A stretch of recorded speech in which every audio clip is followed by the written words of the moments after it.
اسلام آباد میں وفاقی وزیر مملکت برائے تعلیم وجیہہ قمر کی نیوز کانفرنس جاری ہے. آئیے آپ کو براہ راست لے چلتے ہیں. کے لیے اور جس سے یہ کہ تصدیق آپ کی ڈگریوں کی اور ایک محفوظ اور ناقابل اس کو جعل سازی یا کہیں بھی کسی طرح سے اس کو چینج نہیں کیا جا سکے گا ایک دفعہ وہ اگر اس پورٹل کے اوپر آ جاتا ہے. اس سے ایک جو انٹرنیشنل پاکستان کی ایک ساکھ ہے اس کو بھی اس میں بھی آف کورس اس میں اضافہ ہوگا کہ کہیں پہ اس کے اندر کوئی ایسی چیز نہیں ہوگی کہ کوئی غلط ڈگریز یا سرٹیفیکیشنز وہ کہیں اس کے اوپر آ جائیں. اور تعلیم اور ڈگری کی تصدیق میں تیزی جو ہے وہ بھی اس میں آئے گی اور تعلیمی ریکارڈ کا جو آپ کے اسٹوڈنٹس ہیں اس کو ایک جگہ پہ موجود ہونے کی وجہ سے ایک ان کے لیے بھی ایک سہولت کا باعث بنے گا. ایک اور انتہائی ایک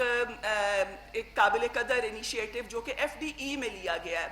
اور وہ میں سمجھتی ہوں کہ ابھی تو صرف BS لیول کے اوپر شروع کیا گیا ہے کہ BS کے پروگرامز کے لیے ایک مرکزی ایڈمیشن پورٹل کو متعارف کرایا گیا ہے. لیکن اس کے اندر جو ہم جو فیوچرسٹک جو ہم